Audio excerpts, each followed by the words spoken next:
comme d'Abidjan une référence internationale. Cette émission vous est présentée par la Sodemi, la porte d'entrée du secteur minier ivoirien. Bonsoir à tous et bienvenue. Si vous nous rejoignez sur NCI, merci de suivre ce nouveau numéro de NCI 360, le magazine de la rédaction qui passe en revue l'actualité de la semaine. Semaine marquée par le rejet de la réclamation de l'ex-président ivoirien Laurent Gbagbo concernant sa présence sur la liste électorale, selon le PPACI son parti, en dépit de la non-inscription de son leader sur cette liste électorale. L'ex-président ivoirien n'est pas affecté par cette situation et entend se battre jusqu'au bout pour le rétablissement de son honneur et de sa dignité. On en parle évidemment dans la première partie de cette émission. À la une également ce soir, le retrait en cascade de plusieurs pays de la Cour africaine des droits de l'homme et des peuples. La juridiction de l'Union africaine voit à ce jour 4 des 10 pays dont l'État siège, à savoir la Tanzanie, avoir ratifié la déclaration de compétences, claqué la porte de l'institution judiciaire. Pourquoi ces retraits? Décryptage également à suivre. Enfin, nous évoquerons la fin de la MINUSMA au Mali, la mission des casques bleus, avec un départ accéléré sous 6 mois, conformément aux souhaits du gouvernement de transition malien. Voilà pour le sommaire. Avec moi en plateau ce soir pour en parler, Geoffroy Julien Kouao, il est politologue, écrivain, habitué de cette émission. Bonsoir. Bonsoir Ali. Merci d'être là. Docteur Tawa Prince, enseignant-chercheur à l'université Alassane Ouattara de Bouaké, 3e vice-président de Juris Academia. Bonsoir Ali. Bonsoir, bienvenue. Merci. Docteur Bogassako Gervais, enseignant de droit et président de la FIDOP. Bonsoir, docteur. Enseignant de droit de l'homme. De droit de l'homme, exactement. Voilà. Bonsoir, cher ami. Merci Bonsoir, beaucoup. Cher téléspectateur. Merci d'être là. Merci beaucoup. Landry Couillot, juriste, enseignant à l'ENA. Bonsoir, Landry. Bonsoir, Ali. Merci d'être là. Docteur Arthur Banga, enseignant-chercheur, historien et analyste politique. Bonsoir. Bonsoir, Ali. Merci d'être là. Alafé Ouakili, journaliste, directeur général de l'Intelligent d'Abidjan, par ailleurs à la tête d'une organisation de la société civile. Bonsoir Alafé Ouakili. Bonsoir Ali. Merci d'avoir accepté notre invitation. Messieurs, vous le savez, la commission électorale indépendante a rejeté le recours de l'ancien président Laurent Gbagbo qui réclamait la réinscription de son nom sur la liste électorale. Le président du PPACI dit avoir pris acte de cette décision, à en croire son porte-parole, décision qu'il juge injuste et appelle ses partisans à la mobilisation pour les élections locales du 2 septembre prochain. Je vous propose de faire le point avec Pierre Dipomelin et on en parle juste après. L'ancien chef d'État Laurent Gbagbo ne pourra pas prendre part au vote des maires et présidents des conseils régionaux le 2 septembre prochain. Son recours à la CEI pour la réintégration de son nom à la liste électorale a été rejeté. Le PPACI, son parti, en a fait le constat à l'affichage des conclusions issues des réclamations dans les CEI locales. Après consultation de la liste affichée, la direction du PPACI tient à informer officiellement l'opinion nationale et internationale, les militants et sympathisants, que la proclamation de son Excellence Laurent Gbagbo, président du PPACI, a été rejetée, malgré la voie de recours, et les arguments légaux développés. Laurent Gbagbo et le PPACI jugent injuste et arbitraire cette décision. Cependant, ils prennent acte et fixent désormais le regard sur les échéances électorales, tout en mobilisant les militants autour des candidats du parti. Informé de la situation, son Excellence Laurent Gbagbo, président du PPACI, en a pris acte. Il considère cette non-inscription comme une manœuvre politicienne, visant à l'écarter de la vie politique, et ce, dans le but de diminuer l'ardeur et la mobilisation des militants et sympathisants du PPACI pour les élections locales prochaines. L'ancien chef d'État est sous le coup d'une condamnation à 20 ans de prison par la justice ivoirienne pour le braquage de la Banque centrale des États d'Afrique de l'Ouest lors de la crise post-électorale de 2011. Gracié par le président Alassane Ouattara, il reste déchu de ses droits civiques et politiques. Seule une loi d'amnistie pourrait le rétablir dans ses droits. Finalement, messieurs, l'issue n'a pas été favorable pour le président Laurent Gbagbo et pour son parti qui souhaitait que son nom soit réinscrit sur la liste électorale. Le verdict est tombé dans la nuit de mercredi à jeudi. Réaction, Geoffroy Kouao? Oui, mais ce n'est pas du tout une surprise pour tout observateur de la scène politique. Pourquoi ce n'est pas une surprise? Oui, parce que simplement ce recours administratif devant la CEI était un recours de témoignage. Laurent Gbagbo voulait prendre à témoin la communauté nationale et internationale de sa volonté de participer au processus électoral. Seulement, la CEI a toujours affirmé qu'elle ne reviendrait sur sa décision que si M. Laurent Gbagbo présentait des faits nouveaux. ce qui, à l'évidence, n'a pas été le cas. Mais comme l'a dit le communiqué du parti, il en prend acte et la lutte n'est pas terminée. Il lui reste actuellement, au regard des dispositions pertinentes du code électoral, le recours juridictionnel. Il a 3 jours pour cela, pour saisir le tribunal de première instance du Plateau, qui a 5 jours pour rendre une décision en dernier ressort, c'est-à-dire non susceptible de voie de recours. Et puis après, il y a ce que j'appelle volontiers le recours politique, c'est-à-dire demander une mesure d'amnistie. Et cela peut se faire à travers son groupe parlementaire au Parlement, mais ne soyons pas rêveurs, en ce sens que M. Laurent Gbagbo n'a pas de majorité au Parlement, c'est-à-dire à l'Assemblée nationale, encore moins au Sénat. Et même avec l'apport de son allié éventuel, le PDCI, ils n'ont pas cette majorité. Il ne faut pas aussi attendre certainement un projet de loi allant dans ce sens, c'est-à-dire venant du président de la République, parce que nous sommes en politique. Et je ne vois pas comment le président de la République, sachant très bien qu'en 2025, M. Laurent Gbagbo est le véritable candidat avec Henri Konan Bédié qui peut lui ravir la victoire, lui faire un cadeau présidentiel en prenant une mesure d'amnistie. Arthur Banga? Ouais, moi, je n'ai pas été surpris. Je pense que personne n'a été surpris, y compris le PPACI, Laurent Gbagbo en tête, parce que effectivement, tous les éléments qui pouvaient emmener à un changement de cette décision n'étaient pas réunis. Nous, on l'a dit sur ce plateau il y a quelques années que les militants, les responsables du PPACI devaient avoir le courage de dire à leurs militants qu'en l'état actuel, leur président ne peut pas être candidat. Mais je pense que aujourd'hui, c'est officiel, c'est clair. Cela dit, je suis bien d'accord, la bataille n'est pas terminée. Il reste ces cas évoqués, mais même sur le plan juridictionnel, je pense qu'ils ne le feront pas, ça se voit dans le communiqué. Justement, est-ce que si c'était prévu, ça n'allait pas être annoncé dans le communiqué produit, lu par le porte-parole du parti? Quand je lis le communiqué, je vois que le seul instrument qu'il tire, c'est essayer de mobiliser pour les municipales. En fait, Laurent Gbagbo, quand on lit la fin du communiqué, il dit, voilà, il en appelle donc à la mobilisation pour faire triompher par leur vote les causes de la justice et de la démocratie dans le pays. Donc, il dit en quelque sorte que les élections municipales ne seront pas que des élections municipales. Ça sera aussi l'occasion de montrer que politiquement, cette décision est unique, elle ne passe pas. C'est quand même un pari risqué, parce que ça signifierait que en cas de bons résultats du PPACI, je ne parle même pas de victoire parce que le PPACI ne pourra pas gagner les élections municipales qui arrivent, mais en cas de bons résultats... Bon, ça c'est un autre débat, mais j'ai bien envie de vous demander sur quoi vous vous fondez pour faire cette assertion. Le PPACI ne pourra pas gagner les élections municipales. Poursuivez, c'est quand même votre point de vue que je respecte.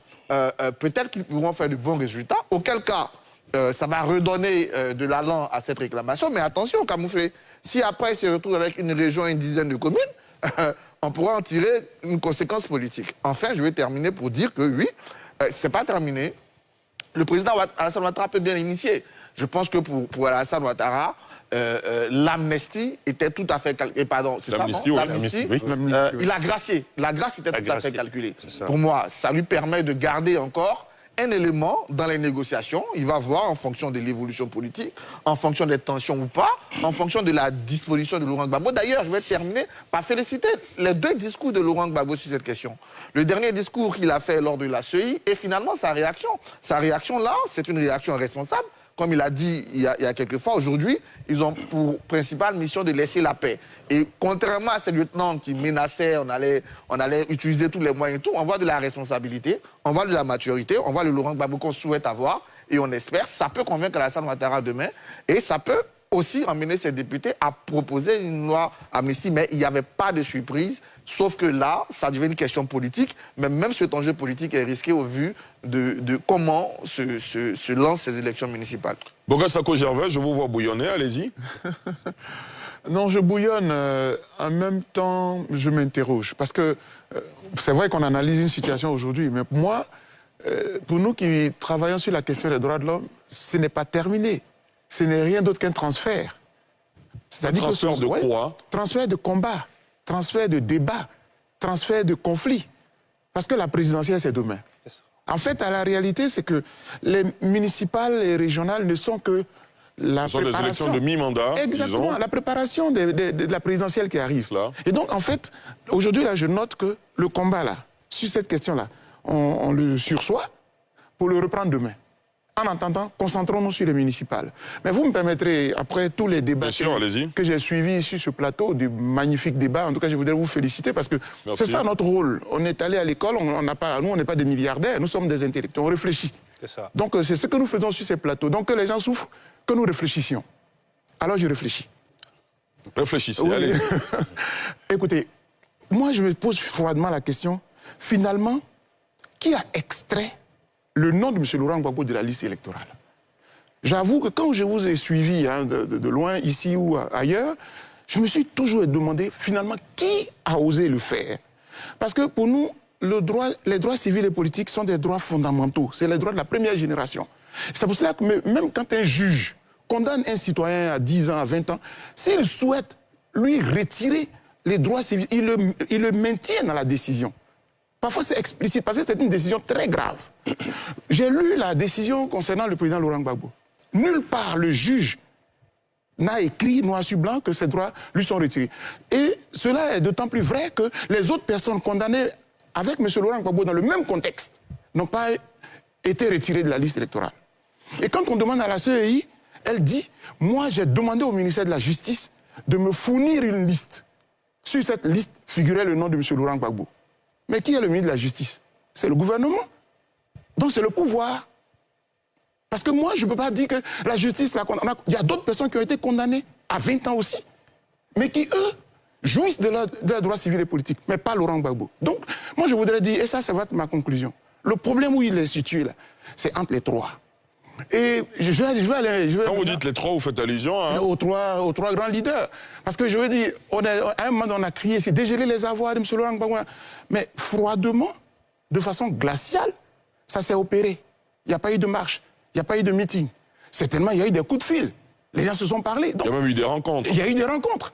Donc, à un moment donné, quand on était récemment à Yamoussoukro, lorsque Mme Angela Merkel recevait... Pour la remise du prix... les trois grands étaient là, ça souriait et tout. Donc, quand il y a des problèmes comme ça, il faut qu'ils se parlent. Moi, je suis un peu aigri et je suis un peu révolté que chaque fois que ça va chez eux, on est tout tranquille, mais quand ils n'arrivent pas à s'entendre, le pays doit... Non, il faut qu'à un moment donné, on nous laisse vivre un peu. Et j'ai dit... Alafé Wakili? Oui, d'accord. Moi, je dirais que ce qui aurait été surprenant, c'était que lorsque le nom du président Gbagbo n'a pas été remis sur la liste, il ne bouge pas et que le PPACI ne fasse rien. Cela aurait été étonnant. Donc, ils ont fait un certain nombre d'actions. Et dès le départ, ce qui est arrivé était prévisible. Parce que dès la première réaction, Katina a quand même appelé les militants à la mobilisation, à ne pas se tromper certainement de combat et à rester vigilant par rapport aux élections de septembre qui arrivent. Dès le premier communiqué, il était clair qu'on n'était pas dans une posture de rupture et de boycott. Cela ayant été dit, tout le reste a été une sorte... peut-être des tentatives d'un coup de force qui n'a pas marché, mais en même temps une petite masterclass, comme quelqu'un l'a dit, pour mobiliser les militants. On en parlait peut-être dans des groupes hors micro. Il y a du mal peut-être pour les partis politiques à mobiliser leurs militants.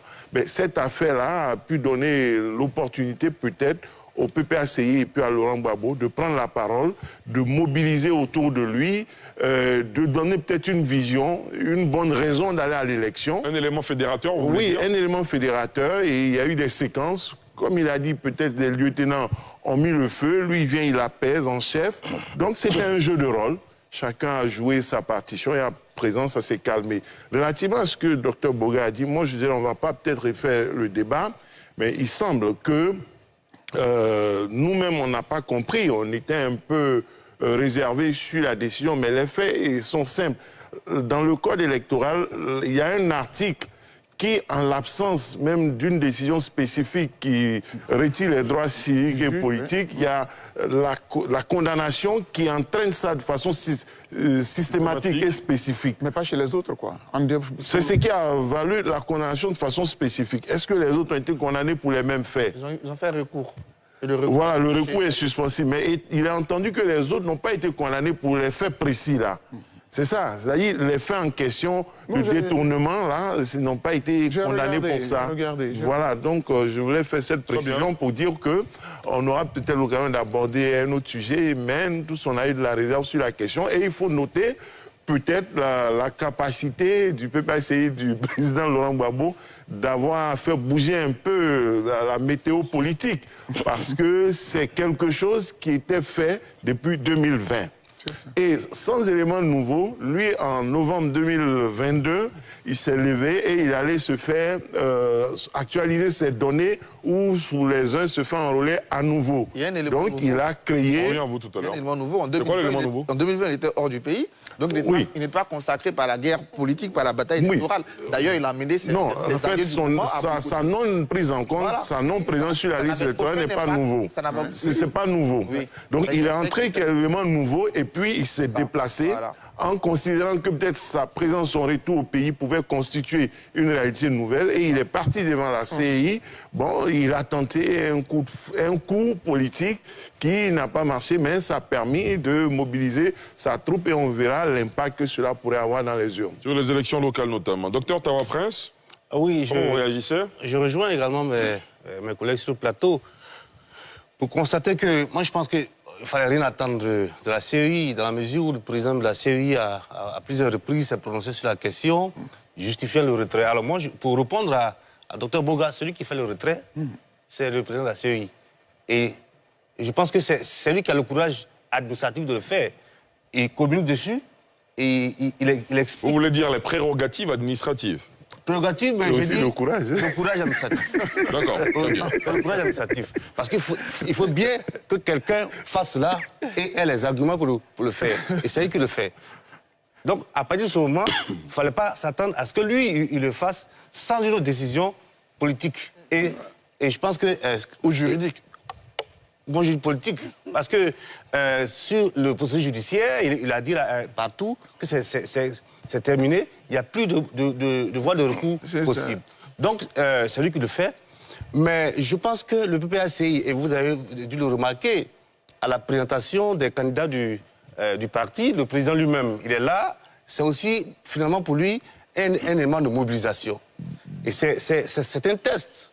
Au résultat, peut-être que ça va servir également à mettre dans la balance dans d'autres négociations politiques. C'est peut-être là qu'il faut espérer quelque chose. Landry?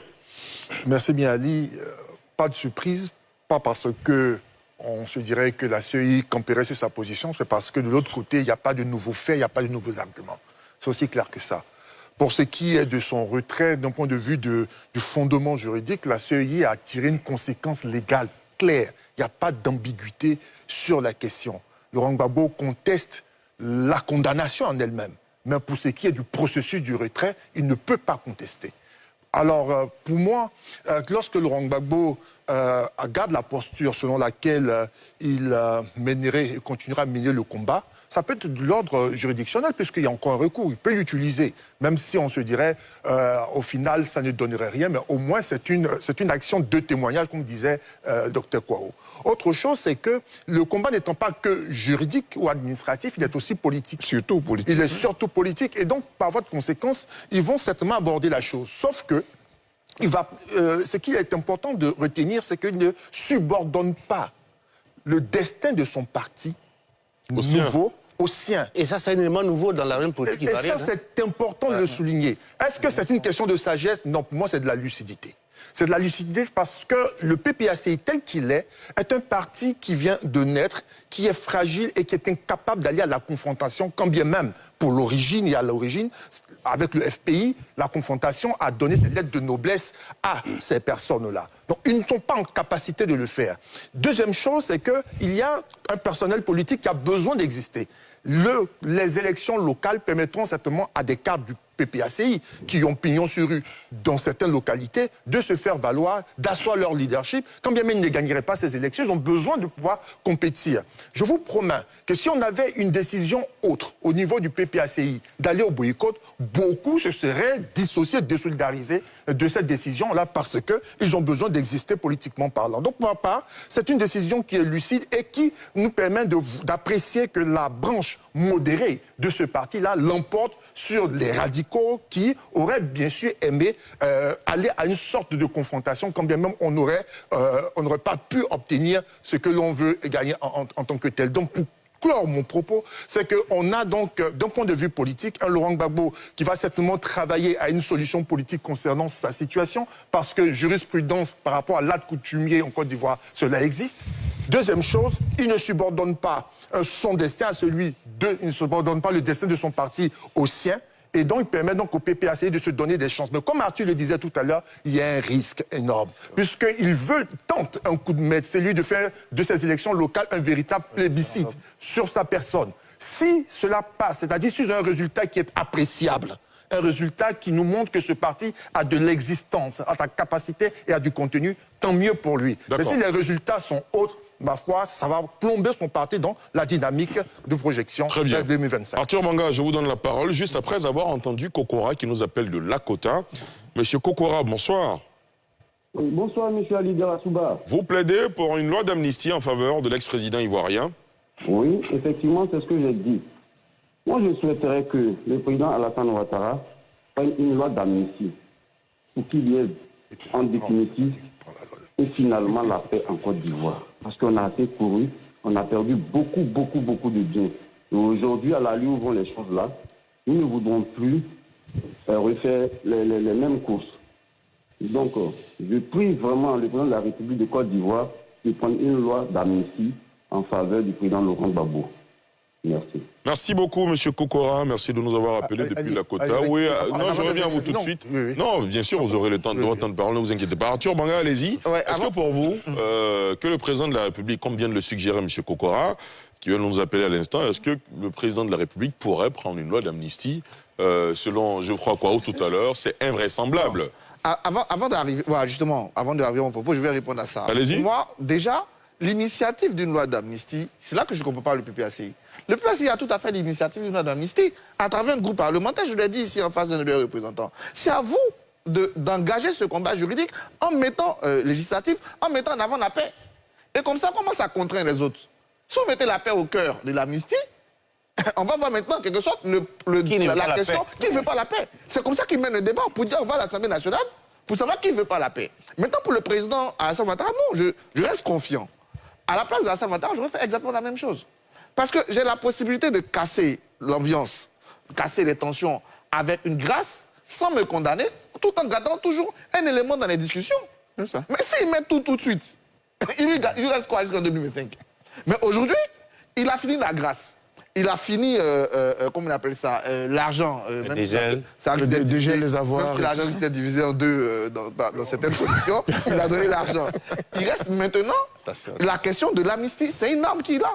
En fonction, justement, en fonction de ce que lui dira Laurent Gbagbo, ce que diront les Ivoiriens, comme ce que M. Kokora vient de dire, c'est peut-être nécessaire ou indispensable à la paix, en ce moment, il ressortira.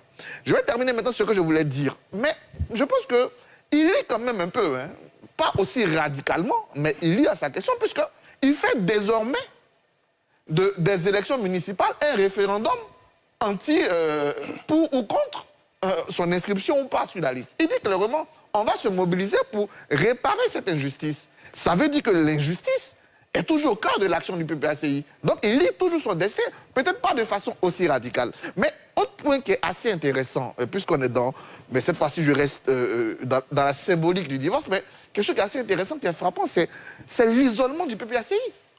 Mais c'est frappant. Il n'y a que le PDCI qui a pris fait et cause pour Laurent Gbagbo. Tous ceux qui faisaient la gauche d'hier, j'ai envie de dire au-delà des divorces, mais là on est dans un vrai divorce politique.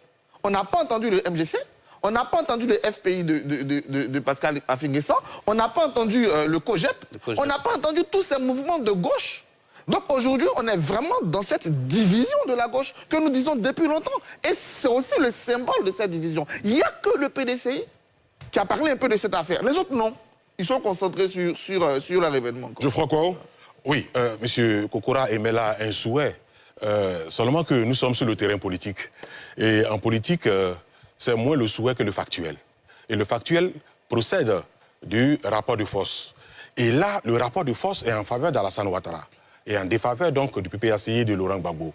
Souvenez-vous, ces événements se déroulaient en 2005. M.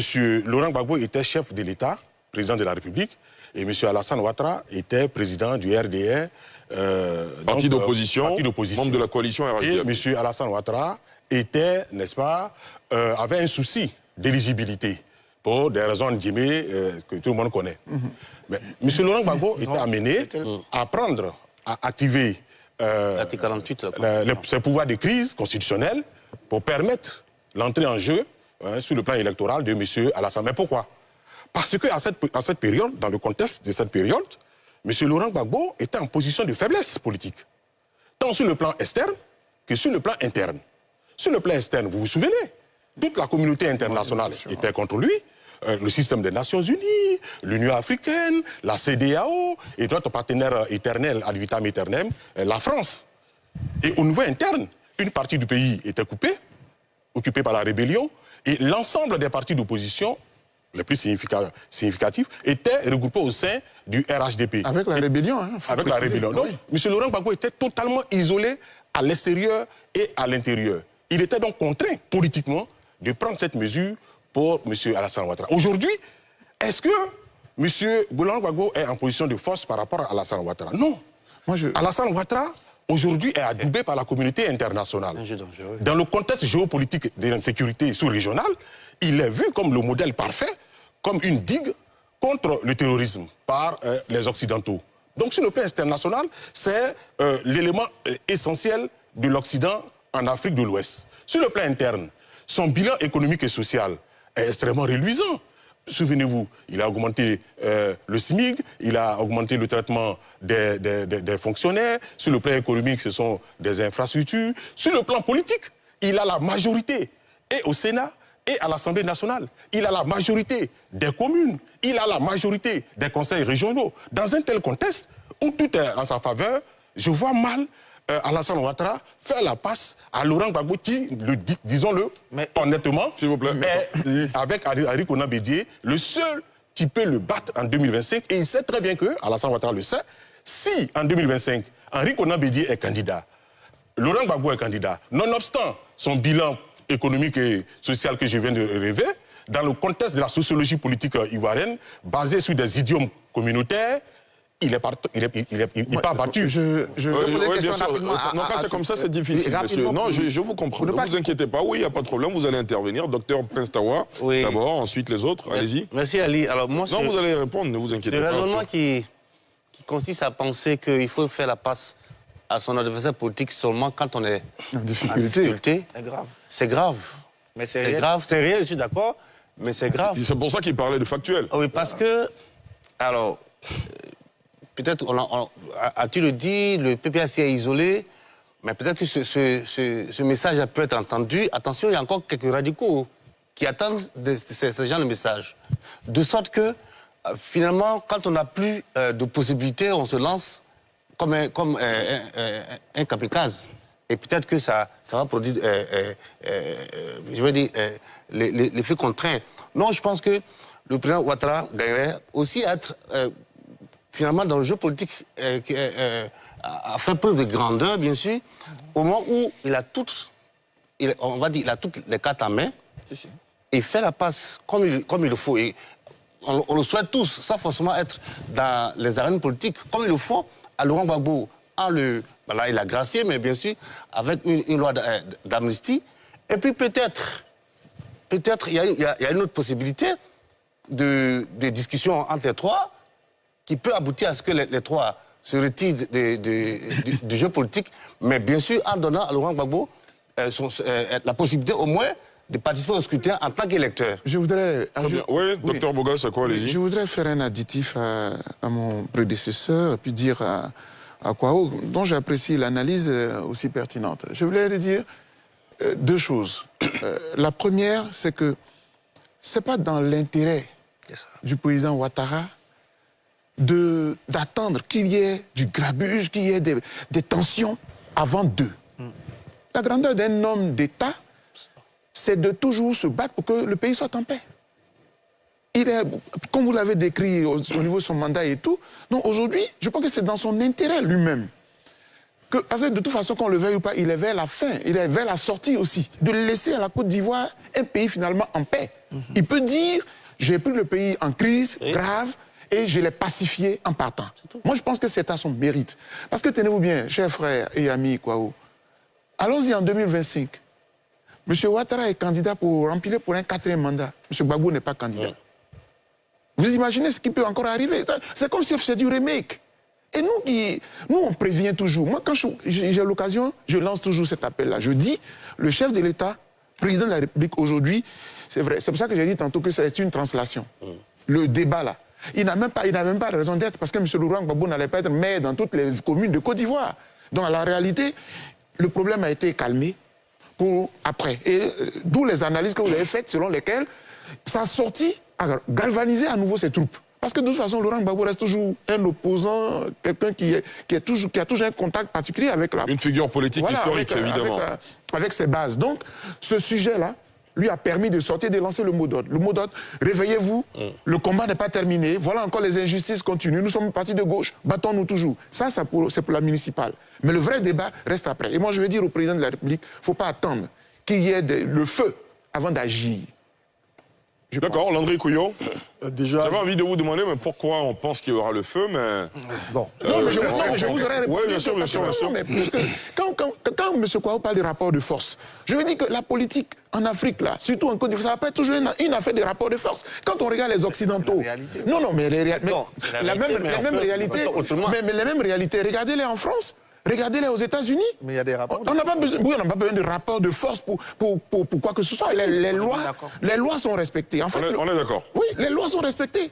D'accord. Landry ? Je voudrais dire à notre intervenant tout à l'heure que ce n'est pas le président de la République qui prend une loi d'amnistie. Voilà, il faut préciser les choses. Dans l'esprit de... Nous sommes dans un régime présidentiel. C'est Landry Couillon qui a la parole, monsieur. Non, c'est Ottawa, vous allez intervenir tout à l'heure. Parce que les uns et les autres peuvent penser que Ouattara, dans son bureau, il prend une loi, il a décidé de l'écrire. Non, ce n'est pas tout comme. Il faut éviter d'avoir ces amalgames-là au point de faire croire aux uns aux autres qu'on est dans une démarche monarchique. Non, il a concurrentiellement aux membres du Parlement l'initiative de la loi. Par voie de conséquence, c'est en cela que l'on dit qu'au niveau du PPACI, ils sont en capacité de proposer une loi d'amnistie aidée de leurs éventuels ou virtuels partenaires politiques que constitue le PDCI-RDA et d'autres personnes. Le président de la République, lui aussi, peut surprendre tout le monde, n'est-ce pas, en proposant une loi d'amnistie. Ce que je veux dire, c'est que nous avons... Il y a quelques mois, il y a une année, où le président Adama Togo se fait élire président de l'Assemblée nationale. Les Ivoiriens ont été étonnés du dénouement de cette affaire-là. Lorsqu'on a vu l'entièreté des partis politiques faire bloc pour que le candidat du parti au pouvoir soit élu en considération même de ce qui s'était passé quelques mois avant. On avait cru que c'était terminé, on était dans une situation de guerre ouverte, et pourtant les gens ont eu la capacité, la résilience de pouvoir trouver un accord politique. Alassane Ouattara est un président qui est structuré. Il a une longueur d'avance sur beaucoup de personnes. On peut dire que nous pouvons penser qu'il va agir de telle ou telle autre manière, et pourtant il agirait d'une autre manière. Je suis convaincu que cet homme, après avoir réalisé autant, après avoir construit et fait autant pour la Côte d'Ivoire, a le souci de pouvoir s'assurer une sortie honorable. Il a le souci, sauf s'il est dément. Et pourtant, l'homme est grandement lucide. Par voie de conséquence, on trouvera et se donnera les moyens de trouver les voies et moyens nécessaires pour que ce problème, Laurent Gbagbo, ne soit pas un problème et qu'on ait la possibilité en Côte d'Ivoire de se dire que on est en capacité de voir 3 leaders politiques restaurés entièrement dans leurs droits et en capacité de laisser un héritage politique diversifié à la Côte d'Ivoire, mais dans le cadre de l'intérêt commun, une Côte d'Ivoire qui est stable d'un point de vue politique et institutionnel. C'est le plus grand projet qu'Alassane Ouattara peut être en phase de réalisation, et c'est le bénéfice le plus important qu'il peut laisser à ce pays. C'est en cela que j'ai pleinement confiance, et je dis, sauf s'il est frappé de démence. Or, il est intimement lucide et il saura faire au moment opportun ce qui a lieu d'être fait pour que Laurent Gbagbo puisse recouvrer ça. Arthur Manga, ensuite à la fait Wakili. Oui, pour revenir à ça, la notion de rapport de force n'est pas négligée. La politique est un principe de rapport de force. Et quand Laurent Gbagbo termine son communiqué par dire rendez-vous le 2 septembre, c'est parce qu'il veut créer un rapport de force. Je lui ai dit en début d'émission, si le PPACI fait de très bons résultats, il aurait créé ce rapport de force politique. Il aurait dit, voilà, la décision de m'enlever de la liste est impopulaire. Les Ivoiriens l'ont montré. Et en faisant de bons résultats à ces élections. Donc, ce sont pas les maires qui vont... Mais il a créé... Oui. C'est ce que je dis, il est en train de politiser l'élection. Il a réussi à la politiser pour ses militants. Il est en train de dire qu'il ne s'agit même plus uniquement de municipal, il s'agit aussi de cette injustice qu'il faut réparer d'un point de vue politique. Donc la notion de rapport de force, elle est inhérente à toute politique. Mais c'est là que vient mon mais, j'ai bien aimé ce que j'ai dit, les 2 dernières sorties de Laurent Gbagbo, je les ai vraiment aimées. J'ai vraiment aimé qu'il a dit on est arrivé à un stade où on doit laisser quelque chose à la Côte d'Ivoire. Mais je pense que tous les 3 pensent ça d'une manière ou d'une autre. Ils ont l'appétit politique qui est dans leur sang, ils ont fait que ça, mais quelque part. Et ça peut être la question que Alassane Ouattara peut se poser justement, de dire finalement, quelle est la place que je vais laisser dans l'histoire? Et peut-être cette place que je dois laisser dans l'histoire va m'amener à prendre cette décision-là. Je dis, c'est pas à qui. Je ne dis pas qu'il va forcément initier une loi d'amnistie, mais c'est une possibilité. Et je répète, à sa place, j'aurais fait la même chose. Pourquoi me priver d'un élément de négociation? Imaginez-vous qu'il prenait la loi d'amnistie il y a 2 ans, au moins il graciait Laurent Gbagbo. C'est une carte qui perd. Tout est jeu politique, tout est discussion, et dans la discussion, c'est toujours bien d'avoir une carte en plus. Et aujourd'hui, Alassane Ouattara, même si Landry refuse d'accepter qu'il fait des lois, mais c'est tout comme... Il ne fait pas des lois. Il a l'initiative.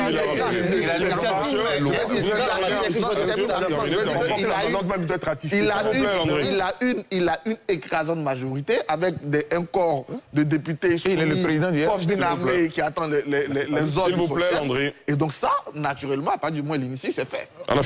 Moi, je veux noter que si la situation ne change pas en 2025, on a certainement un candidat en moins, qui est Laurent Gbagbo en 2025.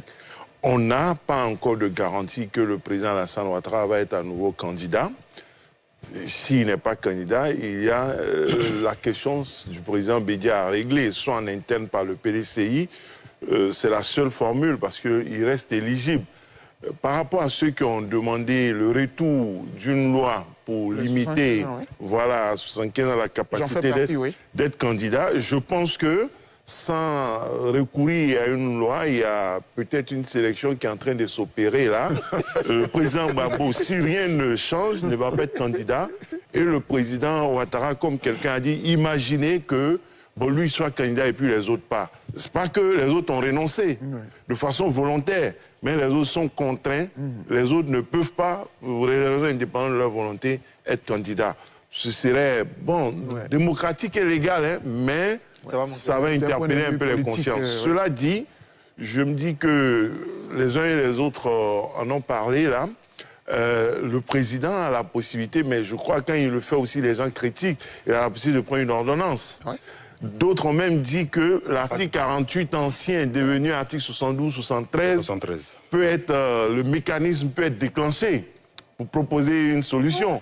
Parce que il s'est trouvé que quand même dans ce pays, l'article 48 a été utilisé pour donner des décisions anticonstitutionnelles. C'est-à-dire pour prendre des décisions que la Constitution ne permet pas. On peut faire un débat pour dire que le président Ouattara, c'est un abus qui n'est pas concerné. Mais voyez-vous le cas du président Bédié, il avait dépassé 75 ans, il avait 76 ans, il ne devait pas être candidat. Il a été candidat.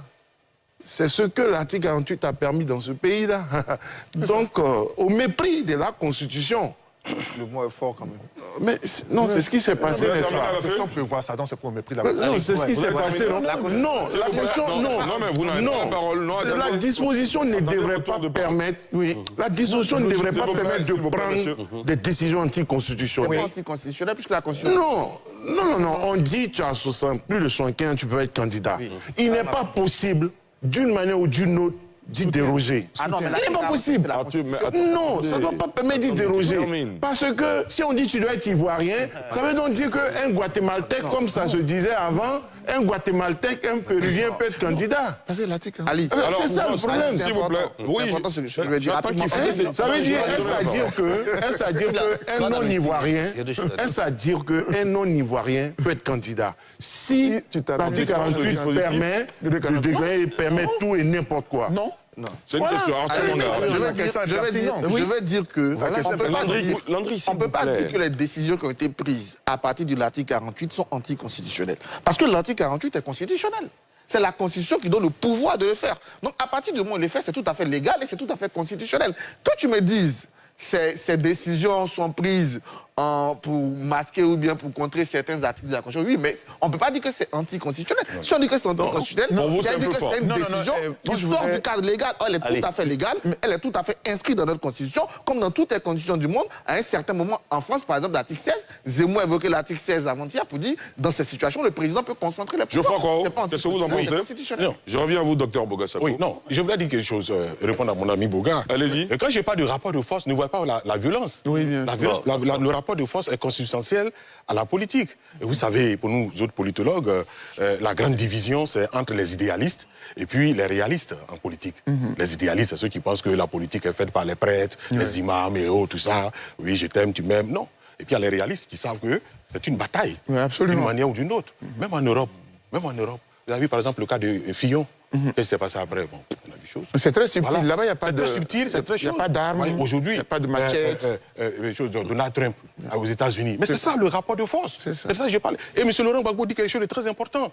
Il dit, et as-tu l'a relevé plusieurs fois, allons aux élections municipales. Si par extraordinaire, l'opposition, c'est-à-dire le PPACI et le PDCI remportaient les municipales et les régionales, il remettrait la question sur le président de la République serait dans une posture politique inconfortable. Il serait dans une posture politique inconfortable et en ce moment-là, il serait obligé, évidemment, avec toute la formule qu'il faut, pour amener son camp à prendre une mesure d'amnistie. Mais quand on parle de l'amnistie, Cueillot a raison. On est d'accord. Cueillot a raison. C'est d'abord une mesure législative, donc qui relève de la compétence exclusive du Parlement. Ouais. Certes, le président de la République peut, par le truchement de l'ordonnance, prendre une ordonnance portant amnistie. C'est ce qui fut fait, d'ailleurs, en 2018. Non, en 2018. L'année précédente. Voilà. Mais n'oublions pas une chose. Tant que le rapport de force sera en faveur d'Alassane Ouattara, les choses ne bougeront pas. Et Laurent Gbagbo le sait. Il attend. Boga, vous dites que, pour le moment, M. Laurent Gbagbo temporise. Il attend 2025. Mais oui, il est dans la stratégie. Parce que la politique, c'est la stratégie. Mais pour aller à la bataille de 2025, il lui faut des arguments politiques. Et l'argument politique, objectivement, c'est quoi? Ce sont des postes politiques. Oui, et en l'espèce, les municipales et les régionales. D'accord. S'il perdait ces municipales et ces régionales, science-fiction, au sortir de ces municipales et de ces régionales, Laurent Gbagbo a par exemple deux mairies et puis une région. Mais en 2025, il est grillé. D'accord. Docteur Boga Sako, tout à l'heure, vous vouliez faire une précision sur l'anticonstitutionnalité des décisions qui découleraient de l'article 48 ou 73 nouveau. Je suis tout à fait d'accord avec mon cher ami Alafé, parce que dans un de mes livres, je l'ai même cité, l'article 48, son objet, c'est pas de rendre des personnes inéligibles éligibles. Et c'est pour ça que d'ailleurs même, on considère que ça donne au président des pouvoirs monarchiques. C'est une sorte de dictature. Non, je veux vraiment... Parce que l'exemple qu'il a donné est très intéressant. Une personne étrangère, par exemple, elle est non ivoirienne. Il y a un conflit, etc. Parce que peut-être que la personne a beaucoup investi dans le pays. Elle voudrait être candidate. Et puis ça pose problème. On prend l'article 48, cette personne-là, allez, non. Maintenant, on me dit c'est légal parce que non. Parce que la Constitution a à partir du moment où la Constitution le prévoit. Oui, on le sait. Mais est-ce que c'est pas constitutionnel? Non, mais ça veut dire que, d'ailleurs, à l'époque, on a considéré que M. Laurent... on a considéré que M. Laurent Gbagbo a dévoyé, en fait, l'objet réel de l'article 48. C'est vrai qu'ici, il est appuyé puisque ça lui donne plein pouvoir de le faire. Donc, il a pris les pleins pouvoirs pour nommer quelqu'un qui n'était pas éligible. Parce que la même Constitution prévoit les critères qu'il faut pour être candidat à l'élection présidentielle. Et avec l'article 48, sous le prétexte de l'article 48, il a violé, il a contourné les... Moi, je fais une précision. En fait, il ne faut pas oublier, dans le contexte dans lequel on est arrivé à ça et les calculs politiciens de l'époque. La réforme de la Constitution avait été enclenchée, initiée, elle était presque terminée. Et il y a eu une crise, une tension au niveau des accords de paix qui a fait que la réforme de la Constitution n'a pas pu aboutir, n'a pas pu aller à son terme. Et plutôt que de créer les conditions, de se battre pour aboutir à cette réforme à travers un référendum, le raccourci a été choisi. Pour des calculs simples, il fallait une candidature exceptionnelle une seule fois, de sorte que si le président Bédié et le président Ouattara étaient battus, il n'est plus à nouveau la possibilité d'être candidat. C'est ce petit calcul qui nous amène à l'article 48. C'est tout. C'est-à-dire qu'ils sont candidats dans un esprit une seule fois. C'est-à-dire qu'ils sont candidats une seule fois dans l'esprit. Et après, ils ne peuvent pas l'être. C'est ça. Et tout ça, là, c'est... Monsieur, on est en train de s'éloigner du débat. La Constitution n'est pas faite pour ça. Docteur Tawa, allez-y. Merci. Alors, l'article 48 dit que dans quelles conditions le président y a recours? Quand les institutions de la République sont en danger et quand le fonctionnement régulier de l'État est menacé. Mais qu'est-ce qui est menacé? D'abord, l'affaire Ouattara.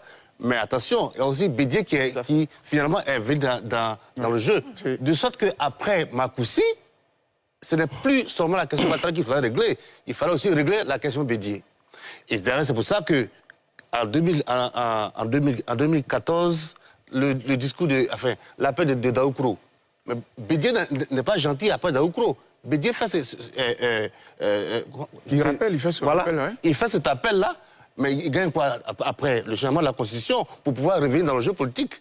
Donc, non, la décision de Gbagbo n'est pas anticonstitutionnelle. Elle est constitutionnelle parce qu'elle permet à l'État de retrouver au moins... D'éviter l'embrasement. On va dire ça comme ça. Et de continuer à fonctionner. On a M. Amani qui nous appelle d'Abengourou. Lui, il se pose une question. Il se demande si le président Laurent Gbagbo veut cette amnistie. M. Amani, quel est votre point de vue? Nous vous écoutons. Est-ce que M. Amani est avec nous? Il me semble qu'il est parti. M. Amani, dernière tentative. Bon, il n'est pas là, on poursuit le débat. Alors, Landry Couillot, allez-y. J'ai apprécié la question posée par M. Alafé Wakili, qui était pertinente. À bien comprendre la logique de son raisonnement, c'est que l'article 48 utilisé, quand bien même il y a des calculs, dont l'absolu, est un texte qui permet au président de la République, dans des conditions difficiles, de pouvoir restaurer une vérité, une réalité ou établir une certaine justice. De sorte que l'exemple donné, qui est qu'on ne peut pas, juste en utilisant l'article 48, faire d'un étranger, de manière notoire, connu comme tel, faire de lui quelqu'un d'éligible. Donc si je ramène cela à la réalité, au contexte ici, par rapport au cas Alassane Ouattara, l'article 48 n'était qu'un moyen pour pouvoir rendre justice à quelqu'un à qui l'on a nié la nationalité. Ça, c'est un autre débat. Je tire une conséquence. Laissez-le terminer. Landry Couillot terminait et les autres auront la parole pour donner leur point de vue. Il aurait été fondamentalement illégal de faire d'un étranger un Ivoirien, juste parce qu'on veut sauver une situation. Mais c'est ce que permet l'article 48. Non, pas du tout. Arthur, laissez-le terminer. Docteur Bouga, laissez-le terminer. Vous aurez la parole. Docteur Tawa, s'il vous plaît.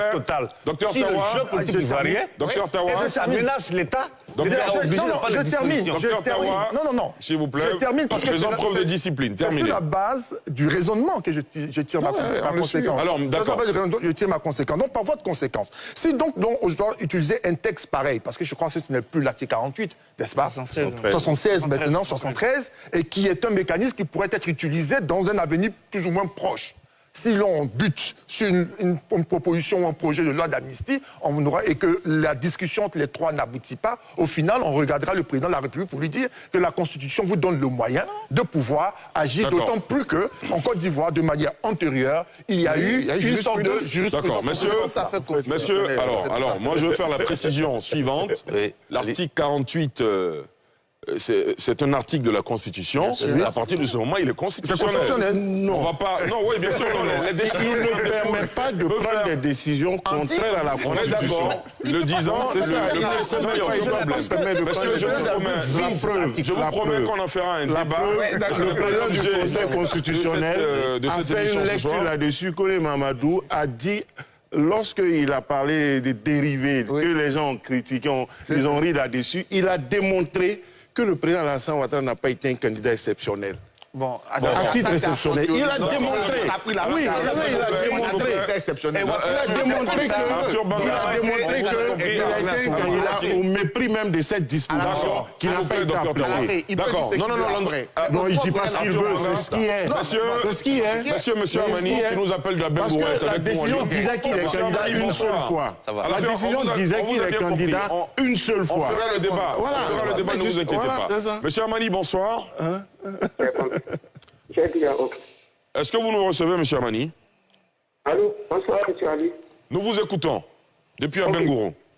Monsieur Amani, en fait, moi, il y a un point que je vais souligner.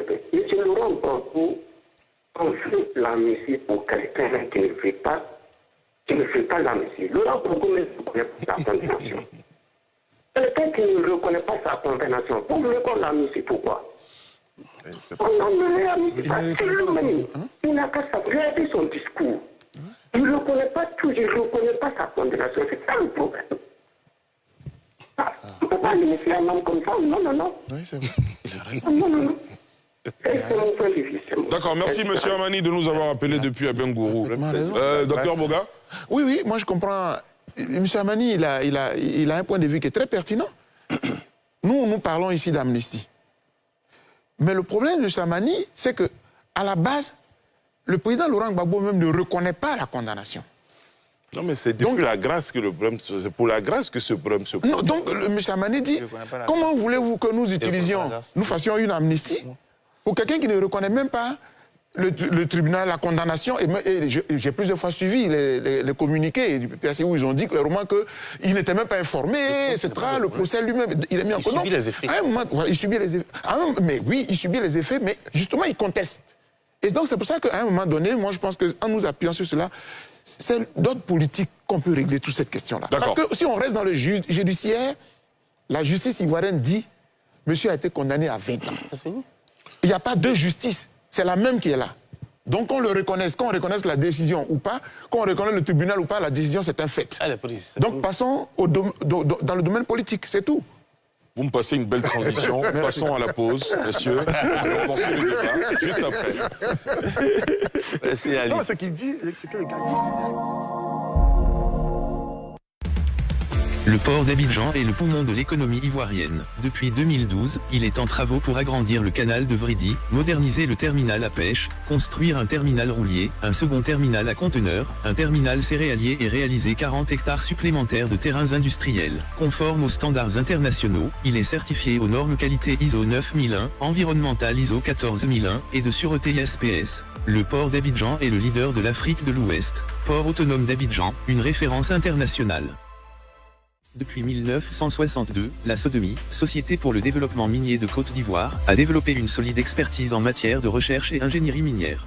Ses missions, exécuter les programmes de recherche géologique et minérale, participer à la mise en valeur des découvertes et à l'exploitation des gisements. Pour plus d'infos, www.sodomy.ci. Email, info@sodomy.ci. Téléphone, 27 22 22 01 00. 27 22 22 01 24. Sodomy, 60 ans d'engagement au service du développement minier de la Côte d'Ivoire.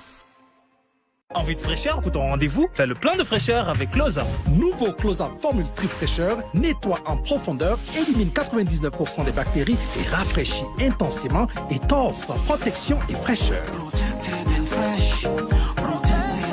Prenons une photo. Une haleine fraîche et une protection durable. Être plus proche en toute confiance. Nouveau Close-Up Formule Trip Fraîcheur. Mon cotisation de CNPS de là, Annie Moreno va pris. À quel moment on peut dans joie quoi là? C'est le moment de rester là. Comment ça? Moi faire cotisation 600 par jour, en cas de maladie, et on me la 75 000 par mois gratuit. C'est qu'arrive à la gare, on fait pour moi bien. Ça se va. C'est le moment de régime social des travailleurs indépendants et te prend en charge en cas de problème de maladie ou bien accident. Travailleurs indépendants, payez vos cotisations sans frais via MTN Momo, Wave et Orange Money. La CNPS, maintenant, c'est pour tout le monde. C'est Jumia anniversaire. Il y a cadeau pour vous. TV LED 32 pouces Nasco à 43 900. Réfrigérateur 2 bâtons Smart Technology à 89 900. Samsung A14 à 91 500. Rendez-vous sur l'app Jumia.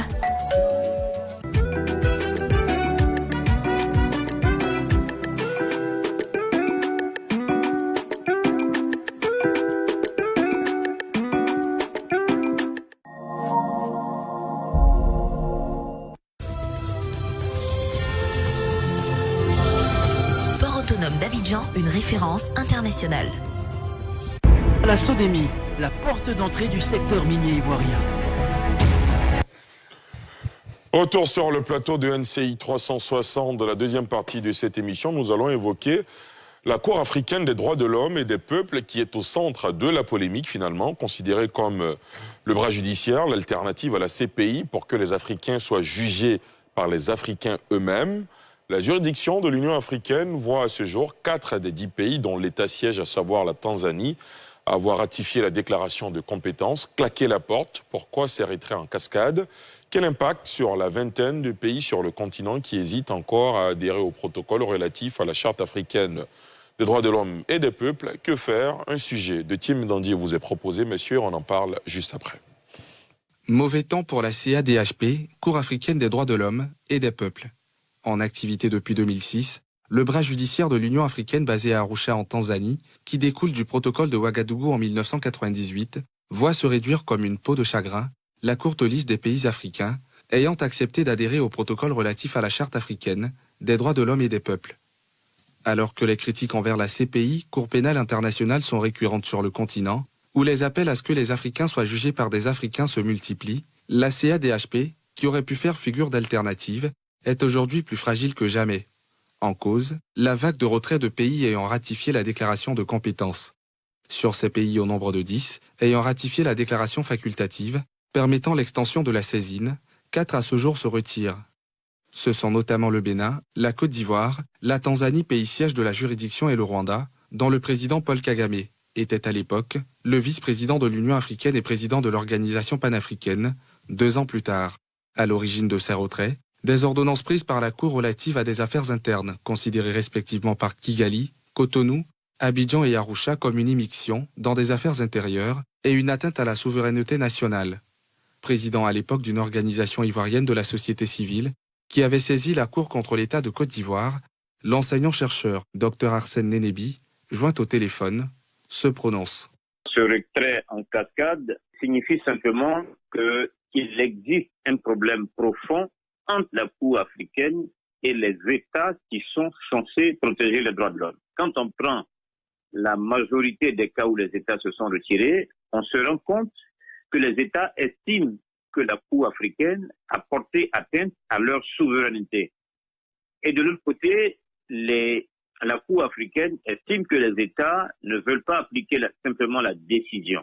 Quand on essaie de faire une comparaison entre les décisions rendues par la Cour africaine et les décisions rendues également par une Cour régionale, en l'espèce la Cour de justice de la CEDEAO, on se rend compte que la Cour de justice de la CEDEAO procède par une certaine prudence, une certaine diplomatie, en laissant le soin aux États eux-mêmes de prendre les mesures nécessaires à corriger les violations constatées. Mais s'agissant de la Cour africaine, on se rend compte que la Cour fait une injonction aux États.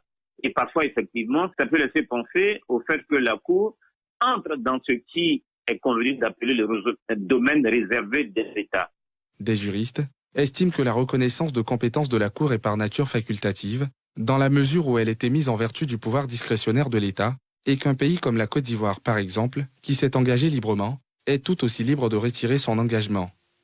Quoi qu'il en soit, déjà peu nombreux à avoir fait la déclaration de compétences, seulement 10 sur 30 pays qui ont ratifié le protocole sur 55 États membres de l'Union africaine, cette vague de retrait de protocole inquiète. De l'avis de Maître Fatsa Ougergouz, ancien vice-président de cette juridiction, la Cour court le risque de la paralysie, étant selon lui de nature à décourager de nouvelles déclarations et inciter les autres États qui l'ont accepté à retirer leurs déclarations. Pour être très factuel, monsieur, dans le cadre des affaires à Javon au Bénin, Guillaume Soro en Côte d'Ivoire, les États avaient estimé que la Cour s'était immiscée dans les affaires intérieures. Est-ce que c'est votre sentiment? Est-ce que, comme vous venez d'entendre dans le reportage, vous avez l'impression que la Cour court vers sa fin? Geoffroy Kao. Non, je ne le pense pas. Je pense que le problème, c'est au niveau des États. Regardez bien. Dites-nous. La Cour africaine des droits de l'homme fait partie de ce qu'on appelle le système de l'Union africaine. C'est le bras judiciaire de l'Union africaine. Et l'Union africaine, c'est 55 États.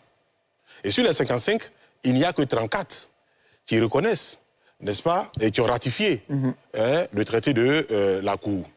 Et au niveau de la déclaration, vous l'avez dit tout à l'heure, ils étaient 10, 55.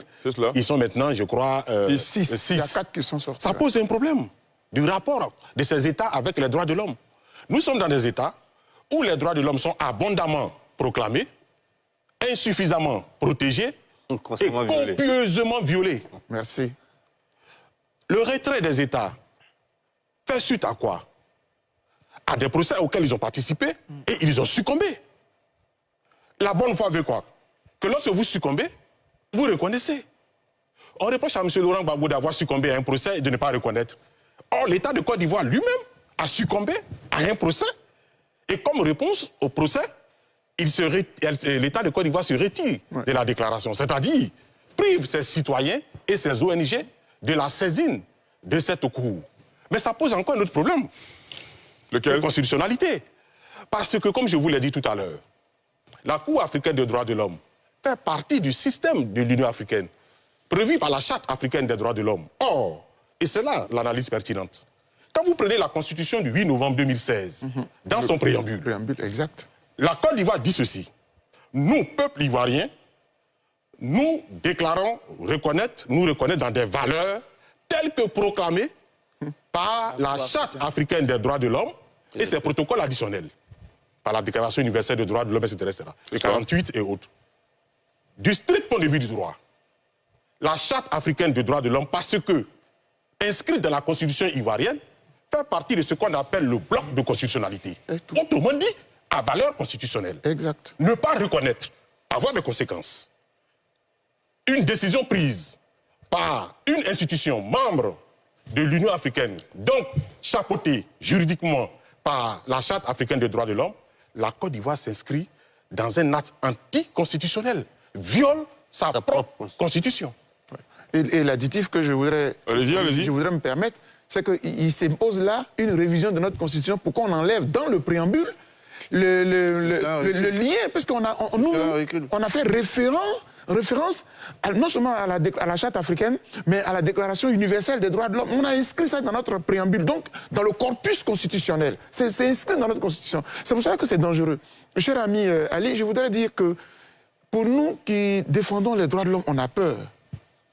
On a peur parce que pourquoi hier nous nous sommes mobilisés pour que la Cour pénale internationale existe? Parce que dans nos États, on a affaire à des chefs d'État qui ont tout pouvoir et qui frisent même vers la dictature. Donc, les organisations de défense des droits de l'homme ont les instances internationales comme moyen de recours pour que tous les dictateurs présents rendent compte demain. À l'évidence, les chefs d'État africains ont peur de rendre compte, non seulement à leur propre peuple, mais également à la justice. Mais est-ce que c'est vraiment de leur faute aussi? Les grandes puissances, comme les États-Unis, n'ont pas ratifié le traité de Rome, n'ont pas ratifié la CPI, par exemple. Il y a des États, la Chine, etc., qui ne veulent pas reconnaître. Donc, même la Russie s'est retirée également. Donc, il y a un problème réel. Et moi, je pense que ça ne peut pas se régler avec les chefs d'État. Il faut que les peuples se lèvent. Quand on dit la Charte africaine des droits de l'homme et des peuples, c'est au peuple d'imposer... Mais ce sont les chefs d'État qui représentent le peuple. Oui, mais on peut le leur imposer. Parce que évidemment, par les mobilisations. D'accord. On a fait du lobbying pour qu'aujourd'hui la Charte africaine soit par exemple ratifiée, et même la Cour pénale internationale. Donc c'est du boulot pour nous. À la fin, moi je veux dire qu'aujourd'hui, sur 10 pays, 4 sont sortis, il reste 6. Bon, ça n'a pas encore la moitié, c'est pas en cascade, il ne faut pas désespérer, mais je souhaite que pour les 30, les 20 qui restent aussi ratifient, et qu'il y ait davantage de pays qui fassent la déclaration de compétences complémentaires en souhaitant que la situation à la Côte d'Ivoire puisse être réglée. D'autant plus que, pour ce que je sais, ces dernières années, la Côte d'Ivoire a eu un bon commerce dans l'ensemble avec la Cour. Moi, je voudrais noter que la CEI qui est là a plus ou moins reçu le sceau de la Cour. Ça, il faut le dire. Oui, il ne faut pas oublier de le dire parce que lorsque, à la fin du mandat ou la mise en place de la CEI actuelle, le gouvernement a voulu mettre en place une nouvelle CEI il a affirmé s'être servi des recommandations de la Cour africaine des droits de l'homme. Ce qu'il avait voilà. dit à l'époque. Donc le gouvernement s'en est prévalu. Et je pense que cette posture a été appréciée par la dite Cour. N'empêche que d'autres acteurs ivoiriens ont encore contesté la nouvelle CEI et demandé des mesures provisoires pour empêcher sa mise en place. Ils n'ont pas été entendus. C'est ainsi que la CEI a été mise en place et par la suite, il y a eu une observation sur des représentations. C'était des questions de détails et il me semble que le gouvernement a résolu la question. Donc, il fut une période où cette Cour-là a pris des positions qui ont pu avancer, à favoriser et permettre au gouvernement d'avancer. Et je crois que l'opposition, d'ailleurs, sur la question, de mon point de vue, a manqué de sagesse parce que lorsqu'elle a continué de contester la Commission électorale indépendante pour justifier sa posture relativement au boycott actif et au Conseil national des transitions, elle a méconnu des décisions de la Cour africaine des droits de l'homme et des peuples. Et il faut pouvoir le dire suffisamment. Et le gouvernement aurait pu, justement, rappeler cette opposition à cette décision. Ensuite, nous avons connu les affaires Guillaume Soro et Laurent Gbagbo. Moi, n'étant pas spécialiste, je n'étais pas juriste, et il me revient que sur la question Guillaume Soro, relativement à la procédure, je peux me tromper. Le gouvernement, sans donner l'impression, au moment où il s'apprêtait à sortir, sans donner l'impression d'avoir accepté l'injonction de la Cour, a pu initier une procédure différente concernant Guillaume Soro et abandonner une qui avait été déjà engagée et à laquelle la Cour demandait de mettre fin.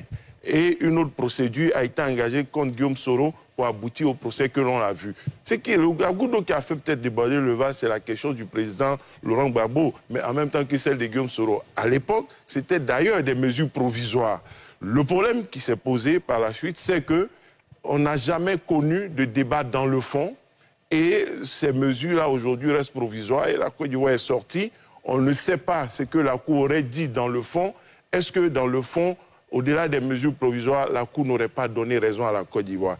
Il faut déplorer cette situation et espérer qu'une conjoncture nouvelle se présente pour que la Côte d'Ivoire reprenne son leadership dans la matière parce qu'elle a pu avoir des moments où ses arguments ont prospéré devant cette Cour. Et comme elle n'a rien à cacher et que les choses se passent, de mon point de vue, de façon acceptable, que des arguments existent pour défendre des positions, il n'y a pas lieu d'avoir peur de cette Cour, de mon point de vue. Docteur Tawa? Alors moi, je voulais remarquer que si les démissions en cascade a continué, et d'ailleurs, pour la Tanzanie, ça m'étonne. Oui, c'est la Tanzanie qui abrite l'institution. Accord de siège, ainsi de suite. Alors, la compétence contentieuse de la Cour, là, est en danger. Alors, et est-ce que, peut-être, je pense que aussi que les États sont un peu de mauvais perdants. C'est ça, exactement. C'est de mauvais perdants. Oui. Parce que la Cour, il ne faut pas qu'on s'attende à ce que la Cour dise toujours ce que veut l'État. Le principe de la justice. Au plan interne. Voilà. Le principe de la justice, il faut aussi être élégant pour accepter la décision de la justice. Et puis en plus, pour les questions de droits de l'homme, ceux qui dirigent l'État, il faut qu'on se rappelle qu'en réalité, les instances de droits de l'homme ont vocation très souvent à protéger les opposants. Mais ceux qui sont au pouvoir, c'est des éventuels opposants de demain.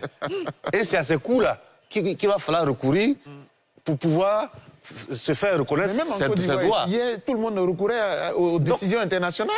Vous avez terminé? Donc, je pense que brandir chaque fois, et c'est là aussi les États, quand ils sont en difficulté, allez, ils vont courir derrière la souveraineté. Non, on ne met pas en place une organisation internationale pour finalement la rendre inaudible. Donc il revient peut-être à la conférence des chefs d'État de revoir effectivement les actes peut-être il faut fondateurs de la Cour. Un dialogue franc entre la Cour et les États. D'accord. Il faut que la Cour demande aux États que voulez-vous de la Cour. Absolument. Oui. Je prends vos avis, Landry et Arthur, et on passe au dernier sujet.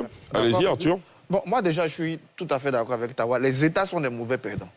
Ceux qui sont sortis après avoir perdu des procès. Et ça, ce n'est pas une attitude honorable. Un État ne se comporte pas comme ça. Ils ont tellement l'habitude à l'intérieur d'avoir des justices qui ont peur de les condamner Et quand une fois ils se retrouvent avec une justice qui les condamne, ils sont dépassés. Et ça, c'est mauvais. Mais au-delà même de la Cour africaine, ça pose la question de l'intégration africaine, du panafricanisme dont on parle. Nous ne sommes pas prêts. La Cour, ce n'est qu'un exemple. Mais regardez, depuis que les textes de l'OUA ont été créés, il ne doit pas avoir de visa entre nous. Mais il y a des visas. On a ici, la dernière fois, je parlais avec une autorité qui dit, mais la Côte d'Ivoire n'applique pas son texte qui dit que, avant que, par exemple, quand quelqu'un cherche un emploi, il faut d'abord finir avec les Ivoiriens. Je dis, mais au moment où on veut construire l'Union africaine, vous êtes encore sur ces textes-là. En fait, est-ce qu'on est prêt à l'Union africaine? Parce que si on veut faire l'Union africaine, là, ça suppose qu'on abandonne une partie de notre souveraineté, qu'on confie à l'Afrique. C'est en ce moment-là qu'on construit l'Afrique. Mais il n'y a pas de visa. La Cour dit fais ça, on dit non. La CEDEAO fait sanction, on dit souveraineté. Mais on ne peut pas construire l'Afrique comme ça. Si on décide, en Europe, là, la France, l'Allemagne qui sont puissants, si la Cour européenne des droits de l'homme condamne souvent les gars là, c'est même les gars dans les transports. Rien que parce que la SNCF lui a pas fait des trucs, il va saisir la Cour européenne qui impose à la France, à l'Allemagne, à ces grands États là, qui appliquent. Ce sont nos États de balles là, quand on leur envoie des trucs, mais sinon on n'adore pas notre fétiche là, qui va l'adorer? Attention à vos expressions, pas à 2 balles. Attention, quand même. Sur un plateau sérieux, vous n'allez pas dire ça. Oui, ça, on vous a bien compris, oui, mais attention. Si on veut construire l'intégration africaine, il faut qu'on accepte que les institutions africaines soient des institutions qui ont une partie de supranationalité. D'accord, on vous a bien compris. C'est pas la peine. Landry ? Je vais terminer le simplement, parce que même sur les visas, les droits de douane, la reconnaissance des diplômes, toutes ces questions qui doivent banaliser au quotidien notre vie africaine ne le sont pas. Donc on n'est pas prêt pour ça. On chante, mais quand il faut l'appliquer là, on n'est pas prêt pour ça. Vous allez le dire quand on va parler du panafricanisme les prochaines fois. Landry Couillon, on termine avec vous sur ce sujet. D'accord, merci bien pour la parole. En fait, dans tous les cas de figure, en tout état de cause, il est évident que nous avons affaire à des États qui sont plus ou moins méfiants sur la question des droits de l'homme parce qu'on a pertinemment conscience qu'en interne, quel que soit le régime ou le pouvoir politique en place, on a plutôt tendance à ne pas être très regardant sur la question. Déjà, même regardez le manque de succès que remporte le droit administratif dans nos États, alors que le droit administratif confronte l'État à la puissance publique aux citoyens. Ce droit, il est quasiment inexistant dans nos États. Cela prouve même le déficit que nous avons entre-temps. Et pour moi, cette Cour, elle est pertinente. Parce qu'elle n'est pas que d'ordre politique. Les droits de l'homme ne sont pas que d'ordre politique. Elle est d'ordre écologique, environnemental, culturel, religieux et dans tous les domaines de la vie de l'homme. Or, les peuples africains et les communautés connaissent des difficultés en cette matière-là. Lorsque vous avez des sociétés internationales qui viennent exploiter votre sous-sol alors qu'il n'y a aucun retour qui vous est donné, lorsque, au point de vue culturel, certains groupes ethniques se voient disparaître parce qu'il y a carrément un véritable génocide culturel qui se fait. On a donc cet instrument-là, juridictionnel, qui peut aider à régler ou à poser ou à convoquer certaines réflexions et à pouvoir apporter des solutions pertinentes. Pour ma part, il ne faudrait pas que pour des questions factuelles, contextuelles, qui relèvent de certaines personnes, de certains conflits entre individus qui sont d'ordre politique et électoral, on ait à mettre en danger l'existence de cet instrument formidable-là, qui peut aider franchement les peuples africains à connaître un bon qualitatif dans leur rapport avec l'État, mais aussi dans leurs conditions de vie. Alors j'ai entendu un analyste, je vous le dis rapidement avant de passer au sujet, j'ai entendu un analyste au moment où le cas Guillaume Soro faisait la une de toute la presse qui disait il faut s'interroger sur le mode de choix des juges qui siègent au niveau de la Cour africaine parce que certains auraient des accointances avec des politiques dans les pays qui se sont retirés. Ça, c'est un autre débat qu'on ne va pas refaire. Certainement, oui. C'est-à-dire que si le cas Guillaume Soro, dont on a beaucoup parlé en estimant qu'il était un peu en accointance avec le juge Oré, qui est un ami, parce que j'ai été en Tanzanie grâce à lui d'ailleurs, est-ce que dans les autres pays, c'était pareil? Est-ce qu'en Tanzanie, est-ce qu'au Bénin? Non, je veux dire que ça... Et puis d'ailleurs, tous les juges ont des parents. Tous les juges, ils ont des amis. Et puis ils disent le droit. C'est une très belle figure. C'est une très belle figure. Effectivement, qu'on soit juge ou quelle que soit la fonction qu'on occupe, on a des parents. C'est parfait. Allez, messieurs, entre les autorités de la transition au Mali et les Nations Unies, le divorce est désormais consommé, vous le savez. L'opération de stabilisation et de maintien de la paix dans le pays, officiellement créée en avril 2013 est composé de plus de 11 000 militaires et 1600 policiers envoyés par plus de 55 pays dont la Côte d'Ivoire, a pris officiellement fin vendredi dernier, réuni le même jour, le Conseil de sécurité de l'ONU a adopté à l'unanimité la résolution mettant un terme à la mission. Mieux, les casques bleus cessent depuis hier, 1er juillet, toute activité pour organiser leur départ d'ici le 31 décembre prochain, date devant officialiser la fermeture de la MINUSMA. Un récapitulatif de cette actualité avec Thiem et Dandy, on en parle juste après. Divorce désormais consommé entre les Nations Unies et Bamako. Vendredi 30 juin 2023, le Conseil de sécurité des Nations Unies approuvait la fin immédiate de la MINUSMA, la mission des casques bleus au Mali, avec un départ accéléré sous 6 mois. La résolution adoptée à cet effet, à l'unanimité, met un terme à la mission le même jour et stipule qu'à partir du 1er juillet, les casques bleus cesseront leurs activités pour organiser leur départ d'ici au 31 décembre. Date devant officialiser la fin de la mission déployée dans le pays depuis 2013 pour appuyer le processus politique dans ce pays et protéger les civils. Cette décision fait suite au souhait du gouvernement de transition malien, dont le ministre des Affaires étrangères, Abdoulaye Diop, réclamait le 16 juin dernier, soit à 2 semaines de l'échéance du renouvellement de la mission, le retrait sans délai de la force des Nations Unies. Le réalisme, dira-t-il, impose le constat de l'échec de la MINUSMA, dont le mandat ne répond pas aux défis sécuritaires. Ce divorce, faut-il le relever, intervient dans un contexte de tension entre les militaires au pouvoir et l'organisation onusienne, et alors que le pays est toujours confronté à une grave crise sécuritaire. La mission multidimensionnelle intégrée des Nations Unies pour la stabilisation au Mali a été créée dans le sillon de l'intervention militaire française de janvier 2013. Déclenchée par le président François Hollande, à la demande des autorités maliennes, l'opération Serval a permis de contrer l'avancée d'une coalition touareg et d'islamistes radicaux vers Bamako. Mais alors que de graves menaces sécuritaires persistent, notamment dans le nord, le président par intérim, Dioncounda Traoré, demande à l'ONU la mise en place d'une opération de stabilisation et de maintien de la paix dans le pays, officiellement créée le 25 avril 2013. La force mise en place est à l'époque composée de 11 700 militaires et 1600 policiers, envoyés par plus de 55 pays dans la Côte d'Ivoire, dont des soldats sont tombés au service de la paix chez le voisin malien. Depuis 2015, la MINUSMA détient le triste record du plus grand nombre de pertes humaines au sein des missions de l'ONU, devant l'opération au Darfour. Au 30 juin 2023, l'organisation comptabilise 174 personnels morts dans des attaques depuis le début de la mission, il y a 10 ans, dans un pays où se retrait sonne également la mise en berne des accords de paix d'Alger. Oui. Messieurs, est-ce que vous avez le sentiment, chacun en ce qui vous concerne, que la MINUSMA a échoué au Mali, Dr Tawa? Est-ce qu'on peut parler d'échec?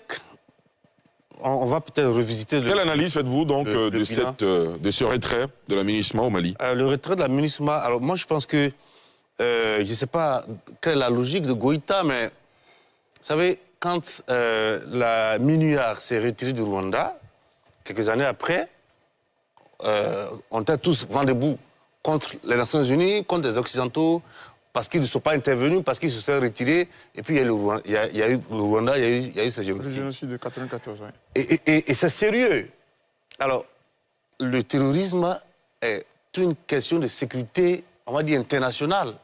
Et le Mali, aujourd'hui, qui fait face à ce problème, ne peut pas, je ne sais pas, sur un coup de colère, demander... Alors, on peut peut-être accepter que le Mali demande à la France de partir, aux Allemands de partir, mais la MINUSMA, c'est le visage de la communauté internationale. Donc, demander à ce qu'elle parte, alors qu'on n'a pas l'assurance de ce que le Mali est capable, finalement, de contenir toute cette ruée djihadiste. Je pense que, attention à Goïta, il y a une forte responsabilité devant l'histoire. Il y a la responsabilité de protéger, qui fait que l'État, bien sûr, a la première responsabilité en la matière, mais la communauté internationale ne peut pas et ne doit pas regarder le Mali et finalement céder malheureusement comme ça, j'ai failli dire au désirata du Mali. D'accord. Vous posez une question fondamentale. Est-ce que le Mali a les moyens de se sécuriser, de s'auto-sécuriser sans la MINUSMA? On va poser la question aux spécialistes des questions de défense et de sécurité. Arthur Banga, comment vous analysez ce retrait de la MINUSMA au Mali? Je n'étais pas surpris. Déjà, il faut comprendre que la MINUSMA travaillait dans de très mauvaises conditions. Et que déjà, le débat de la poursuite ou pas de la MINUSMA se posait. Il y a plein de pays qui étaient contre. Voilà, au sein de la MINUSMA. Le Mali ne fait que surfer sur un vrai questionnement. On partait même sur une MINUSMA politique. Pourquoi? Parce que le soutien aérien dont bénéficiait la MINUSMA était sur des barricades. Quand il est parti, les conditions de vol, etc., que imposait. Souvenez-vous, la Côte d'Ivoire avait déjà décidé de retirer, et dans cela, le chef d'état-major avait expliqué qu'on avait des conditions plus difficiles de travail. Ensuite, l'ambiance elle-même, elle n'était pas bonne. Après, aujourd'hui, la capacité de l'État malien, bon, je suppose qu'ils ont fait les calculs qu'ils font, mais quand on voit que les villes qui ont été cédées, par exemple, après le départ de Barkhane, sont les villes théâtres de combat entre l'État islamique et le JNIM, en toute absence de l'armée malienne, on peut se poser des questions. Mais le plus grave, c'est les violations des droits de l'homme. La MINUSMA était la seule, pour l'instant, à faire des rapports détaillés sur toutes les violations des droits de l'homme. La MINUSMA était la seule à imposer ou à tirer vers l'accord de paix d'Alger. Il n'y aura plus de MINUSMA, donc il n'y aura plus de surveillance en fait, des droits de l'homme. Donc on pourra avoir une violation sans retenue. Il y a des élections, la MINUSMA allait faire de l'observation et de l'accompagnement dans les élections. Aujourd'hui, il n'y a pas. On perd des choses. Mais après, ça justifie quelque chose que j'ai toujours dit. Chaque pays a sa souveraineté. Les Maliens, dans leur souveraineté, ont décidé le départ de la MINUSMA. C'est à eux de l'assumer, de montrer qu'ils méritent. Ils pourront le faire, même si, dans ces conditions, ça risque d'être difficile. Après, je pense qu'ils ont calculé eux-mêmes et qu'il faut peut-être essayer de leur faire confiance ou au moins leur accorder les bénéfices du doute sur la question. André? Déjà, je voudrais que l'on puisse s'incliner et saluer la mémoire des 174 personnes, dont des Ivoiriens, 8 Ivoiriens, qui ont perdu la vie au Mali. Ce sont des personnes qui se sont engagées pour un idéal. L'idéal, c'est que dans tout pays, n'est-ce pas, comme le Mali, on puisse travailler à ce qu'il y ait la paix entre les populations. Quand les uns et les autres évoquent la question de l'échec de la MINUSMA, il faut d'abord interroger son mandat. Qu'est-ce qu'elle était censée faire qu'elle n'a pas pu faire, qui pourrait être un échec. Le mandat de la MINUSMA tourne autour de 2 éléments fondamentaux. Le premier porte sur l'appui stratégique et tactique que la MINUSMA apporte dans la réalisation du projet de paix, de l'accord de paix et de réconciliation au Mali, mais aussi pour ce qui est du gouvernement de transition. L'accompagner donc en une démarche politique. C'est en cela que cette mission est multidimensionnelle. Dans le deuxième acte... Et il est bon de préciser que la MINUSMA n'avait pas pour vocation de lutter contre le terrorisme. Pas du tout, moi je reviens à ça.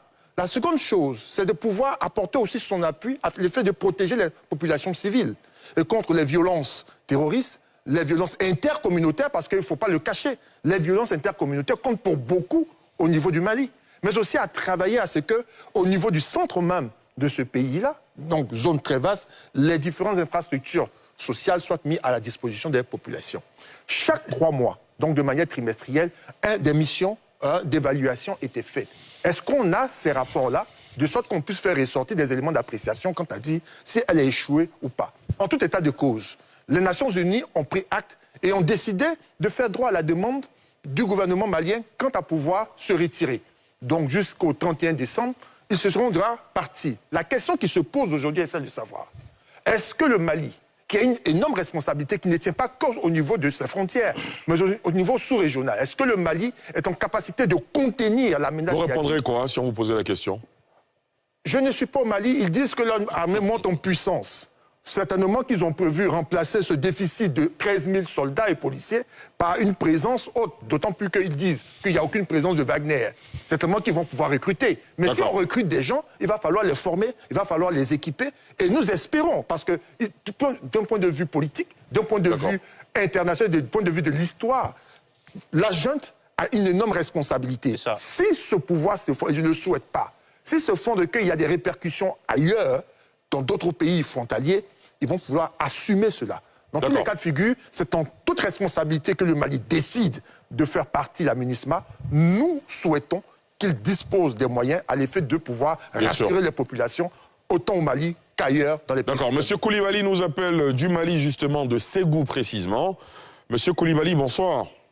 Bonsoir, monsieur. Quelle est votre analyse? Effectivement, c'est pour vous assurer qu'aujourd'hui, Oui. Les militaires maliens sont capables d'assurer le territoire du Mali aujourd'hui. Très bien. Je suis malien. Oui. Je vis dans la brousse. Oui. J'ai vu ce qui s'est passé avant. Et maintenant, je connais la réalité. Donc pour vous, la MINUSMA était un problème et c'est bon que la MINUSMA se retire? Pour moi, la MINUSMA n'a pas joué son rôle. Quel était son rôle selon vous? Lorsque on voit la MINUSMA, c'est pour protéger les Maliens. C'est cela? Oui. Mais la MINUSMA n'a pas pu protéger les Maliens. Et aussi, je remercie Atir Banga d'être modéré pour cette fois-ci, pour la première fois. D'accord, très bien. Vous allez l'inviter à Ségou? Oui. Et il va venir à Ségou, ne vous inquiétez pas. Oui. Merci beaucoup, M. Koulibaly, de nous avoir appelé depuis Ségou. Alors, Geoffroy Koro, allez-y. Oui, vous avez dit tout à l'heure quelque chose d'intéressant en donnant la mission de la MINUSMA. La MINUSMA, vous l'avez dit, n'est pas au Mali pour lutter contre le terrorisme. Or, le problème du Mali, c'est le terrorisme. Donc, la lutte contre le terrorisme. Le Mali a bien compris que les partenaires étrangers qui sont venus au Mali ne sont pas venus pour lutter contre le terrorisme. Donc, ne sont pas venus pour l'aider à régler son problème. Et si vous remarquez bien, le Mali est dans une dynamique. Avant-hier, c'était Barkhane. Hier, c'était Takuba, c'est-à-dire l'intervention européenne. Le Mali est sorti du G5 Sahel, du multilatéralisme sous-régional, et aujourd'hui, du système des Nations Unies. Parce que tout simplement, comme on le reconnaît sur ce plateau, ils ne sont pas venus pour lutter contre le terrorisme. La seule mission de l'international qui est venue pour lutter contre le terrorisme, c'était l'opération Serval, que tout le monde a salué. Vous comprenez bien. Mais en même temps, il ne faut pas aussi jeter l'anathème sur les opérations des Nations Unies. Parce que n'oublions pas que dans notre sous-région, les Nations Unies ont réussi leur mission, par exemple, en Côte d'Ivoire ou au Libéria. Maintenant, est-ce que les Maliens ont la possibilité aujourd'hui de régler leurs problèmes internes? Les autorités maliennes ont fait un constat que, en fait, le problème auquel ils sont confrontés est interne. Et que les principaux adversaires aujourd'hui qu'ils ont, c'est Amadou Koumfa. Vous voyez, c'est Amadou Koumfa. C'est Iyad Agali. C'est-à-dire la Katiba de Bassina et le mouvement pour la libération des Azawad. Et pour les autorités... Oui, non, mais le GSS et autres, pour les autorités maliennes, ce sont des paradigmes géopolitiques inventés par des forces étrangères pour embrouiller les pistes de la lutte contre le terrorisme. C'est dans la logique. Maintenant, est-ce qu'aujourd'hui, ils ont les moyens de lutter contre les choses? Je pense qu'ils ont une armée. Ils sont en train de signer de nouveaux partenariats avec la Russie, avec Wagner. Le problème, c'est que Wagner, même aujourd'hui, est en difficulté en Russie et en Ukraine. Est-ce que cela ne va pas négativement jouer sur les décisions des autorités maliennes? Attendons de voir. À la fin, Wakili? C'est vrai que cela ne fait pas partie des missions de la MINUSMA et de l'ONU, mais moi je dis que c'est parce qu'il y avait 13 000 soldats au Mali faisant des tâches que l'armée malienne devait faire, que les militaires maliens ont le temps d'aller faire des coups d'État à Bamako. Oui, mais c'est eux qui doivent être là. Les 13 000 là faisaient peut-être les tâches de l'armée malienne, et au lieu que ce soit des Maliens qui le fassent, ils ne l'ont pas fait, ils ont le temps d'aller prendre le pouvoir à Bamako. Maintenant, l'ONU va partir, on espère qu'ils vont occuper le pays et bien le défendre. Un, deux, la question pose un autre problème. Des pays comme la Russie, la Chine, ils auraient pu envoyer des soldats dans cette mission. Ça aurait pu rassurer le Mali. Mais qu'est-ce que la Russie fait? Ils donnent des troupes parallèles. La Russie peut avoir des soldats réguliers de la Russie et puis les mettre dans cette mission. Personne ne l'en empêche, n'est-ce pas? La Chine également, ce sont leurs partenaires. Mais ils préfèrent des actions bilatérales au lieu d'entrer dans un multilatéralisme qui peut être bénéfique pour tout le monde. Cela dit, je veux partager l'optimisme du Malien qui nous a appelés et puis partager la sérénité des autorités maliennes et espérer que les soldats rentreront chez eux. C'est aussi de l'économie pour ces pays-là. Vous voyez, c'était 13 000 personnes qui les payaient. Ce n'est pas le Mali. Donc, ils rentrent dans leur pays. Le Mali se prive d'autant de matériel, d'autant de compétences. Si vraiment ces 13 000 militaires au Mali ne servaient à rien, basta, vraiment. Nous, nos Ivoiriens, là, faut qu'ils rentrent. On nous dit qu'on était là-bas, on ne servait à rien, on était allé en balade, on n'était pas utile au Mali. Vraiment, ils sont les bienvenus chez nous, qu'ils rentrent. Et on souhaite bon retour dans leur pays à tous ces militaires-là, en espérant que vraiment tout se passe bien au Mali. Il me semble que tout le monde est intervenu sur la question, sauf Boga Sako, allez-y. Juste 2 observations. Oui, allez-y, allez-y. La première, c'est de dire, d'abord, c'est une question de souveraineté. Moi, je pense que c'est une décision de souveraineté. On est d'accord. Voilà, ils sont, aujourd'hui, ceux qui sont au pouvoir estiment qu'à un moment donné, ils ne veulent plus de collaboration avec les troupes de l'ONU. Ils prennent leurs décisions. Et puis ils vont l'assumer. Dans notre pays, ici, on a connu cela. Le président Laurent Gbagbo avait fait appel aux Nations Unies, au casque bleu. À un moment donné, quand il a estimé que les forces étrangères n'étaient plus en phase avec lui, il a même appelé à leur départ. Il n'était plus président. C'était dans la crise. Oui, mais je veux dire... Non, bon, ça c'est encore appelé à leur départ. Mais s'il vous plaît, monsieur, nous sommes au terme. On ne sait pas maintenant qu'on va polémiquer sur ces sujets-là. Non, c'est qu'il était encore président. Donc, bref, il a fait appel et à un moment donné, il ne voulait plus. Donc, je veux dire qu'aujourd'hui, les Maliens ont fait appel. À un moment donné, ils estiment qu'ils n'en veulent plus. Ils ont fait pareil pour les Français, etc., etc. Donc là, ils prennent les décisions. Mais là où j'ai mal, je disais que j'allais faire 2 observations. C'est la deuxième observation. J'ai l'impression que cette belle émission a été consacrée finalement aux droits de l'homme. Parce que le pôle perdant dans cette affaire, c'est la question des droits de l'homme. Parce que le motif principal pour lequel les Maliens ont demandé le départ de la ministre... Ce sont les rapports? Ce sont les droits de l'homme. La question des droits de l'homme. Parce qu'ils veulent violer les droits de l'homme sans rendre compte à qui que ce soit. Ah, ça aussi, c'est un peu fort. Hein. Non, mais je peux le dire, puisqu'ils disent qu'ils ne veulent pas des rapports, parce que quand ils finissent de commettre les violations, l'ONU vient enquêter. D'ailleurs, même là où c'est à Mouna, où ils ont fait beaucoup de violations, là, ils ne veulent pas que les gens aillent là-bas. Donc, bref, je veux dire que quelque part, c'est la question des droits de l'homme qui est malheureuse dans cette affaire. Et moi, je le déplore. Monsieur, à présent, les cartons de la semaine, ce sera juste après ceci.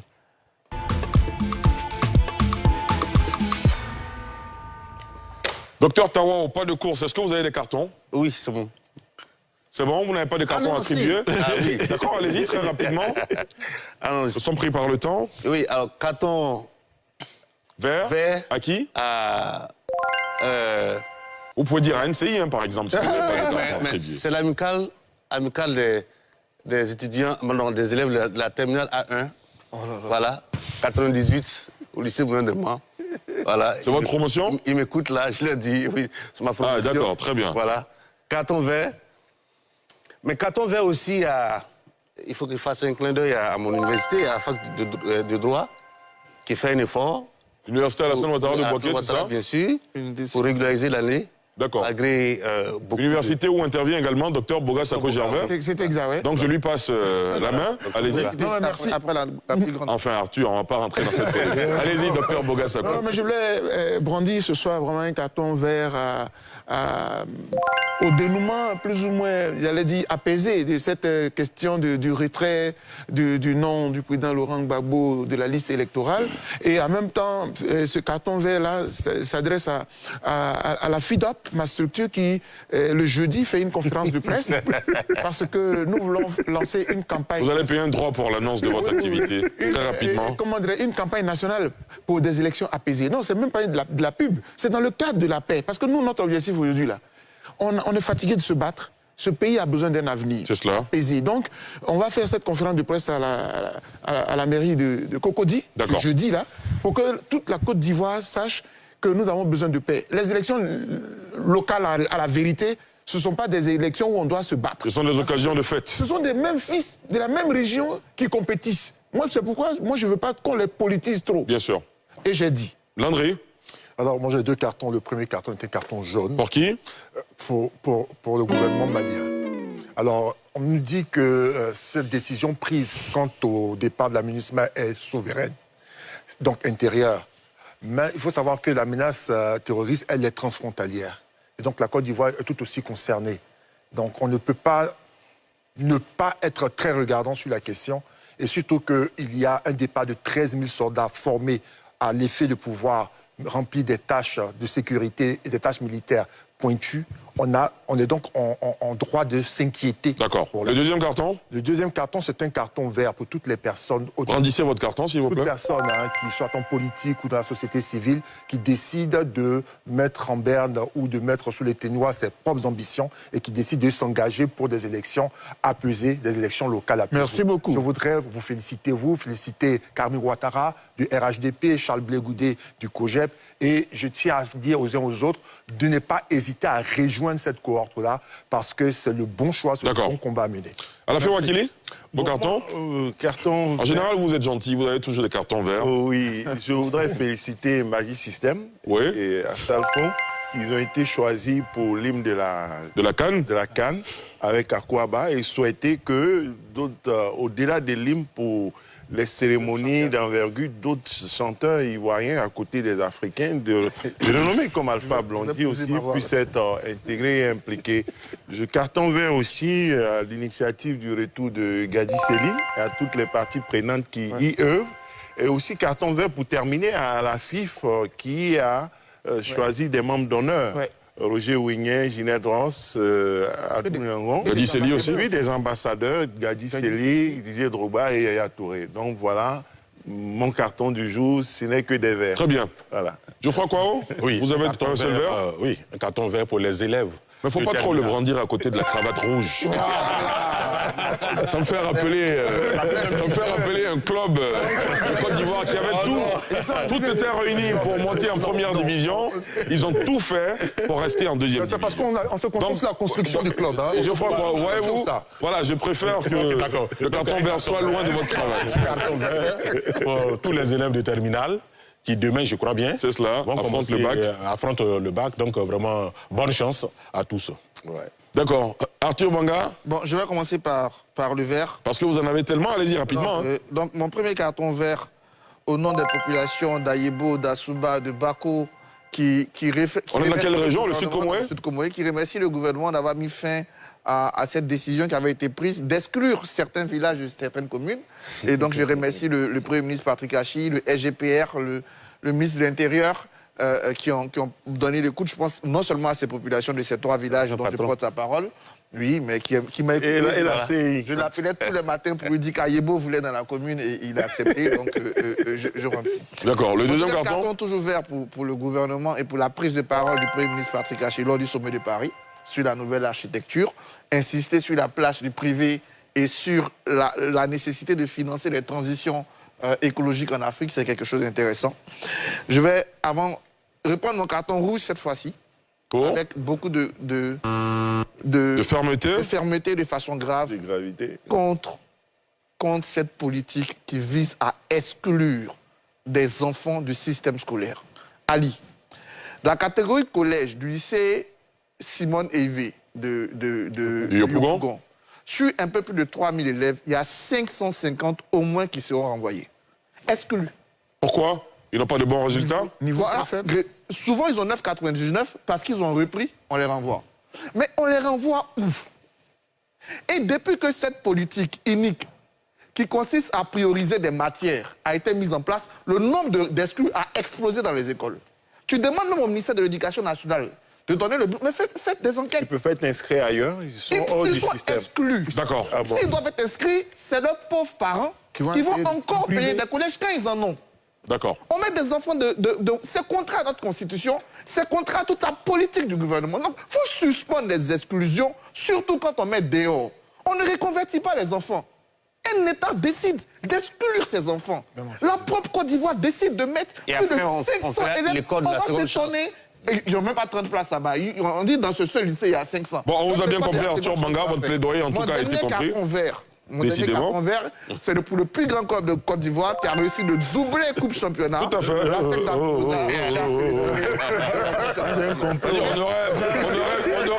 On aurait donné un carton jaune à ce brillant club. Malheureusement, le carton jaune, c'est de dire de faire attention. Donc, carton vert à la SEC d'Abidjan, double vainqueur, qui a fait le doublé cette année. Il vient de remporter effectivement la Coupe nationale. Merci à vous, messieurs. Carton vert à vous, chers intervenants. Docteur Prince Tawa, docteur Bogasako, Landry Couillot, Arthur Banga, Alafé Wakili, Geoffroy Kouam. Merci d'être venus faire le débat, messieurs. C'est ce qu'on demande à toutes celles et ceux qui veulent participer au débat constructif en Côte d'Ivoire pour faire avancer notre pays. Merci à vous, chers téléspectateurs et internautes. Vous étiez un peu plus de 6000 ce soir à nous suivre. Wow. Merci beaucoup. Rendez-vous dimanche prochain pour un autre numéro de NCI 360. Excellente soirée sur la nouvelle chaîne ivoirienne. Merci, Ali.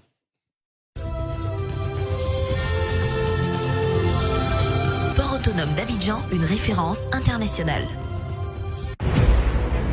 Cette émission vous a été présentée par la SODEMI, la porte d'entrée du secteur minier ivoirien.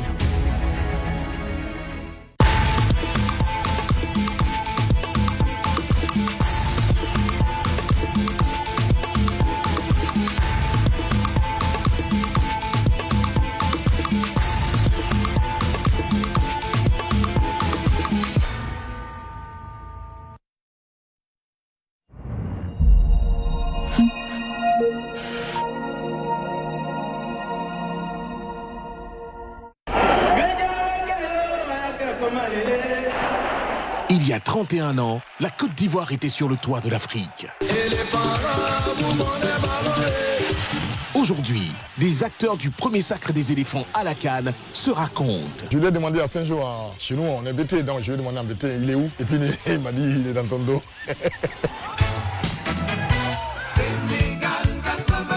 Les coulisses d'une victoire historique. Confidence. Yo et moi, on partageait la même chambre, plus le même lit. Révélation. Je sais qu'il devait prendre l'équipe à ma place. Les joueurs ont tout fait pour que je puisse être là. Donc ils n'ont plus rien à me dire. Je suis libre de faire ce que je veux. Ce qui n'a jamais été dit sur Sénégal 92, dévoilé par ceux qui étaient au cœur de la compétition. Alain m'a appelé pour me remettre un dossier médical dans lequel il était marqué qu'il venait d'être opéré du dos. Sénégal 92, à jamais les premiers. Ce lundi à 20h30 dans NCI Sport, seulement sur NCI.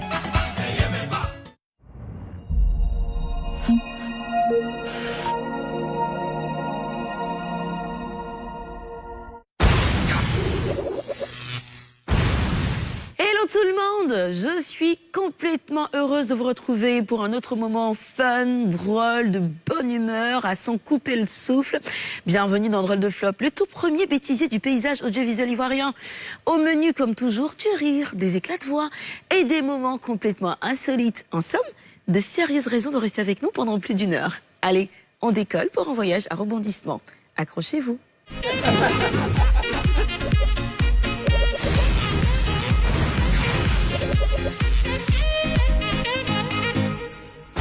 Et si on commençait tout de suite avec les éclats de voix? Faut bien reconnaître que ces 3 derniers mois, on a été bien servis avec NCI 360. Les analystes politiques ne se sont pas fait cadeau du tout. Je dirais même que cette fois, on y était allé sans gants. Et on s'est permis des coups en dessous de la ceinture. Pas très loyal tout ça.